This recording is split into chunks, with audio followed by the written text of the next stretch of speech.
जबलपुर जंगल में पीलू चिड़िया अपने पिता बबलू के साथ रहा करती थी। बबलू पीलू के विवाह के लिए बहुत चिंतित रहते थे। वो बार बार पीलू से कहते थे, अरे पीलू, तेरी शादी करनी है, मैं तो अब बुढ़ा हो चला हूँ। पीलू उनसे कहती है, पिताजी, जब कोई सही लड़का मिलेगा तो मैं उससे शादी कर लूंगी, आप चिंता मत करो। पीलू के पिताजी का मेहंदी बनाने का काम था। वो अपने घर के पीछे में मेहंदी के पौधे की उगाई करते थे और उससे वो सुखा कर मेहंदी बनाया करते थे। उनकी नेचुरल मेहंदी लोगों को बहुत पसंद आती थी। पीलू उस मेहंदी को ले जाकर बेचती थी और लोगों को मेहंदी की डिजाइन बना के भी देती थी। पीलू की डिजाइन पक्षियों को बहुत पसंद आती थी। बबली चिड़िया पीलू की तारीफ करते हुए कहती है, वाह पीलू, तूने इतनी अच्छी सुंदर डिजाइन बनाई है कि शादी में सब मेरे ही हाथ को देख रहे थे। हाँ बबली दीदी, क्यों नहीं, आखिर तुम मेरे से मेहंदी लगवाने आई थी तो मुझे तो इतनी सुंदर डिजाइन बनवानी ही थी कि सब तुम्हारी तारीफ करें। वैसे तुम शादी में सबसे सुंदर दिख रही थी, दुल्हन से भी सुंदर। वे दोनों हंसने लगती हैं। लेकिन पीलू के व्यापार में कालू कौवे की नजर थी। कालू कौवा आर्टिफिशियल ज्वेलरीज बेचा करता था। वो पीलू की दुकान से बहुत चिढ़ता था क्योंकि पीलू सबसे अच्छे से बात करती थी और उसके पिताजी की भी बहुत इज्जत थी। अरे ये पीलू मेहंदी ही तो लगाती है लोगों के हाथों में, इसमें इतना खुश होने की क्या बात है। मेरे पास इतनी सुंदर सुंदर लिपस्टिक हैं, चूड़ियां हैं, नेल पॉलिश है, आईलाइनर है, लेकिन हर कोई इसकी इस 2 कौड़ी की मेहंदी से ही खुश होते हैं। मुझे इसकी कोई काट निकालनी पड़ेगी, नहीं तो ये मेरे धंधे को ऐसे ही नुकसान करती रहेगी। कालू अपनी पत्नी सुंदरी से बोलता है, अरे सुंदरी, कुछ बता, तू तो औरत है। ये पीलू की मेहंदी इतनी बिकती है, मेरे सामान नहीं बिकते हैं। देखो जी, पीलू की काट एक ही है, आप शहर से रेडीमेड मेहंदी बनाने की मशीन ले आएं, उससे औरतों के हाथ में तुरंत मेहंदी बन जाएगी और लोग मेहंदी को 2-2 घंटा 4-4 घंटा लगा के सुखाने की झंझट से बच जाएंगे। इससे पीलू का धंधा चौपट हो जाएगा। कालू को ये आइडिया बहुत अच्छा लगता है। वो कहता है, वाह सुंदरी, तू तो मुझसे भी ज्यादा चतुर निकली। अगले दिन शहर से कालू रेडीमेड मेहंदी बनाने की मशीन लेकर आता है और अपनी दुकान के बाहर एक बड़ा सा बोर्ड लगा देता है जिसमें लिखा होता है, रेडीमेड मेहंदी सिर्फ 2 मिनट में सूखने वाली। कालू भैया, क्या ये मेहंदी सच में 2 मिनट में सूख जाएगी? हाँ मैडम जी, ये सिर्फ 2 मिनट में सूखेगी और 2 हफ्ते तक रहेगी। कालू की मार्केटिंग के कारण वहाँ पर बहुत सारी औरतें आ जाती हैं और सच में उनकी मेहंदी 2 हफ्ते तक टिकी रहती है, जो कि सिर्फ 2 मिनट में लग जाती है। पीलू जब देखती है तो वो सोचती है कि ये तो सिर्फ एक स्टिकर जैसा है जिसमें हाथ डालते ही उनकी मेहंदी छप जाती है। पीलू की दुकान का नुकसान होने लगता है। उसके पिताजी उससे कहते हैं, अरे पीलू, ले दे के हमारे पास एक ही तो काम था, वो भी कालू ने छीन लिया। अब हमारा गुजर बसर होना बहुत मुश्किल है। मुझे अब ये मेहंदी की खेती बंद कर देना चाहिए। पीलू कहती है, नहीं पिताजी, ये मेहंदी नेचुरल है, इससे किसी को कोई नुकसान नहीं पहुंचता। मेरा आज काम नहीं जम रहा है, लेकिन देखना कुछ दिनों बाद वो केमिकल से बनी हुई मेहंदी से लोगों के जब हाथ खराब होंगे तब उन्हें समझ में आएगा। अरे आजकल किसी को कुछ समझ में नहीं आता है बेटी, तू बहुत सीधी सादी है।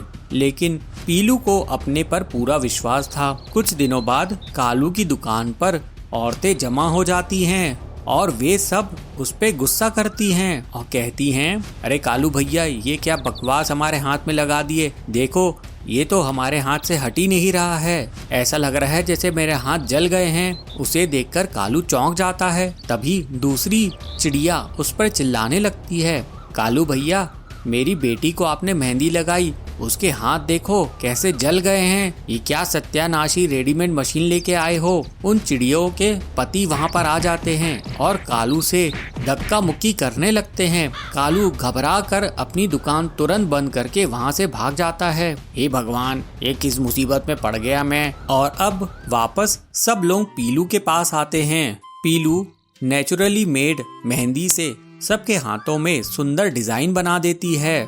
थोड़े समय बाद उन सभी चिड़ियाओं का हाथ ठीक हो जाता है। अब कालू अपनी रेडीमेड मेहंदी बेचना बंद कर चुका होता है और पीलू की ऑर्गेनिक मेहंदी, नेचुरल मेहंदी फिर से चलने लगती है। इस पीलू को हराने का तरीका सोचना होगा। अरे वाह कालू भाई, क्या सोडा है। कालू इतनी रात में गहरे जंगल में कहाँ जा रहा है? भिलाईपुर के गांव में पीलू सोडा बेचा करती थी। पीलू का सोडा बहुत बिकता था। पीलू घरेलू तरीके से रंग बनाया करती थी और बहुत अच्छे से अलग अलग फ्लेवर बनाकर बेचा करती थी। ये लोगों को बहुत पसंद आता था। उसकी दुकान के सामने कालू की भी सोडा की दुकान थी, लेकिन वो बहुत ही आलसी था और पीलू की तरक्की से जलता था। सोडा ले लो सोडा, रंग बिरंगे अलग अलग फ्लेवर्स के सोडा। ऐसे फ्लेवर्स आपको पूरे जंगल में कहीं नहीं मिलेंगे। सोडा ले लो सोडा, हाजमा ठीक करने वाला सोडा। तो टिल्लू कहता है, कालू भाई, आजकल लोग शौक के लिए सोडा पीते हैं, हाजमा ठीक करने के लिए नहीं। इसलिए हम पीलू की दुकान में जाते हैं, वहाँ एक से एक फ्लेवर के सोडे मिलते हैं। ये सुनकर कालू बहुत गुस्सा करता है। टिल्लू पीलू की दुकान जाकर पूरे परिवार के लिए सोडा ले लेता है। ये लो टिल्लू भैया, फैमिली पैक सोडा, 500 रुपए हुए। कालू सोच में पड़ जाता है। इस पीलू को हराने का तरीका सोचना होगा, नहीं तो मुझे ये गरीब कर देगी और मुझे जंगल छोड़कर जाना पड़ेगा। उस रात कालू जाबाज चील के पास जाता है और जंगल से एक पाउडर लेकर आता है, जिसको वो अपने सोडा में मिलाता है। अगले दिन कालू मिलावटी सोडा बेचने लगता है। सोडा ले लो, इंटरनेशनल सोडा, एक बार पियोगे तो बार बार पियोगे। सोडा ले लो, इंटरनेशनल सोडा, एक बार पियोगे तो बार बार पियोगे। अरे कालू भैया, तुम कहाँ से इंटरनेशनल सोडा ले आए? वो मेरे जीजाजी ने भेजे हैं अमेरिका से। एक बार पी के तो देखो टिल्लू भाई, बार बार पियोगे। ठीक है, एक दो, नहीं अच्छा लगा तो पैसे नहीं दूंगा। कालू टिल्लू को सोडा देता है और टिल्लू एक के बाद एक 5 सोडा पी जाता है। अरे वाह कालू भाई, क्या सोडा है। इसके सामने तो पीलू का सोडा एकदम बकवास है। मैं अपने दोस्तों को भी यहाँ लाता हूँ। और जल्दी ही पीलू की दुकान खाली हो जाती है। कोई भी ग्राहक उसके पास नहीं जाता है और सिर्फ कालू के पास ही सब सोडा पीते हैं। पीलू, तुम जंगल छोड़कर अफ्रीका चली जाओ, वही तुम्हारे लिए सही रहेगा। मैं तो बर्बाद ही हो गई हूँ। ये अचानक से कालू का कौन सा जीजा जी पैदा हो गया अमेरिका में। उस रात पीलू अपनी दुकान बंद करके जा रही थी। वो बहुत उदास थी और जंगल छोड़ने के बारे में सोच रही थी। तभी उसे कालू दूर जंगल में उड़ता हुआ दिखता है। अरे कालू इतनी रात में गहरे जंगल में कहाँ जा रहा है? इसका पीछा करती हूँ। और पीलू जाबाज के साथ उसके सौदे को होता हुआ देख लेती है। पीलू अपने मोबाइल में सब रिकॉर्ड कर लेती है और फिर कालू को वो पाउडर घर में सोडा में मिलाते हुए भी रिकॉर्ड कर लेती है। पीलू तुरंत ही हरिया इंस्पेक्टर के पास जाती है। इंस्पेक्टर साहब, ये देखिए, कालू सोडा में नशा मिला रहा है। हरिया वो वीडियो देखता है और बहुत गुस्सा करता है। मैं इसके हड्डियां तोड़ दूंगा। फिर हरिया सभी चिड़ियों को लेकर कालू के घर जाता है।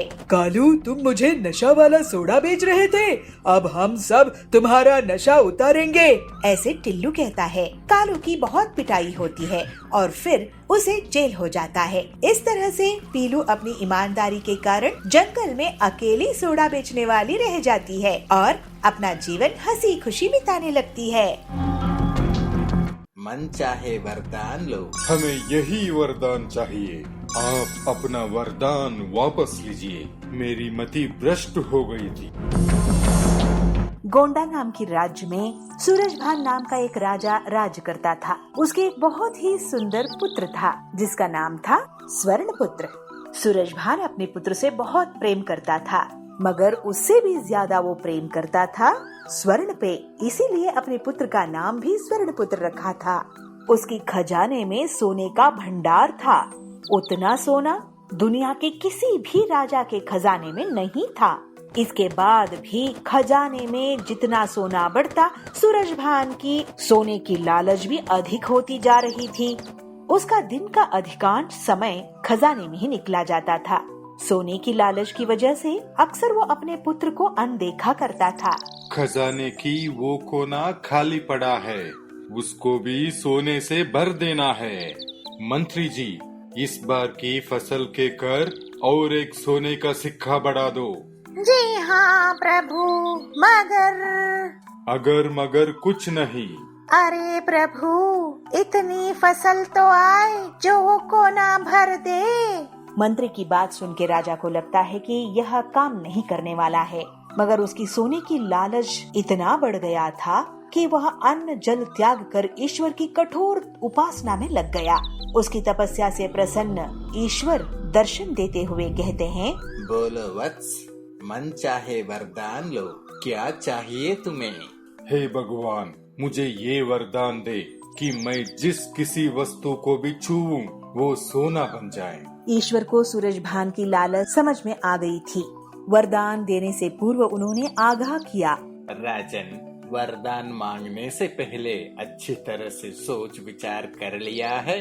तो सूरजभान संपूर्ण श्रद्धा से और विनम्र होके कहते हैं, हे ईश्वर, मैं इस विश्व के सबसे बड़ा धनी राजा बनना चाहता हूँ। हमने संपूर्ण सोच विचार कर लिया है, हमें यही वरदान चाहिए। इसकी लालच की बुद्धि सही होने वाली नहीं है, ये शंकर भगवान को पता चल गया और वो तथास्तु कहते हुए वहाँ से गायब हो गए। राजा सूरजभान यह वरदान पाकर खुशी से पागल हो गया था। दूसरे ही दिन सोकर उठने के उपरांत अपनी शक्ति परखने के लिए उसने अपने पलंग को छूकर देखा। वह पलंग सोने का बन गया। सूरजभान बहुत खुश हुआ। दिन भर वह सुध-बुध खोकर अपनी महल की हर चीज को सोने में परिवर्तित करने में जुट गया। उसे अपनी खान पान तक की चिंता नहीं थी। शाम को सूरजभान थक गया था, उसे जोरों से भूख भी लगी थी। अपने सेवकों को भोजन परोसने के लिए कहता है। जैसे ही सूरजभान भोजन को हाथ लगाता है वह सोना बन जाता है। अब सोने को तो खा नहीं सकते, तो गुस्से से तिल मिलाते हुए वो उठकर बाहर आ जाता है। ऐसे ही टहलते हुए अपने उद्यान में जा पहुंचता है। वहाँ वह देखता है अपना छोटा बेटा स्वर्णपुत्र वहाँ खेल रहा है। उसकी खेल कूद देखकर राजा की मन में पुत्र वात्सल उमड़ कर आता है। कुछ क्षणों के लिए अपनी भूख भी भूल जाता है। जब स्वर्णपुत्र पिता को वहाँ उद्यान में देखते हैं तो प्रेम से दौड़ के आके गले लग जाते हैं। विधि की विपर्यास ये था कि स्वर्णपुत्र भी स्वर्ण में बदली हो गया। सूर्यभान रो रो कर कहने लगा, हे ईश्वर, मुझे क्षमा कर दीजिए, आप अपना वरदान वापस लीजिए। मेरी मति भ्रष्ट हो गई थी, मेरा लालच तांडव कर रहा था। हमें समझ आ गया है कि हर वस्तु अमूल्य होता है। हमारे लिए सबसे अमूल्य तो हमारा पुत्र स्वर्ण पुत्र है। उन्हें आप कृपया इंसान बना दीजिए। कहते हुए फिर से रोने लगता है। उस पर दया आकर ईश्वर फिर से तथास्तु बोलते हैं और हवा में लीन हो जाते हैं। स्वर्णपुत्र फिर से इंसान बनता हुआ देख सूरजभान बहुत खुश होता है और अपनी गलती की, अपनी लालसा की उसे पश्चाताप भी होता है। तो मंत्री को बुलाकर कहते हैं, मंत्री जी, अपना कोषागार जरूरतमंद और निर्धनों के लिए खुला रख दो। सूरजभान अपने पुत्र को गले लगाकर खुशी के आंसू बहाते हैं। उनका लोभ खत्म हो गया था और संतुष्टि की जीवन की ओर यात्रा शुरू कर देते हैं।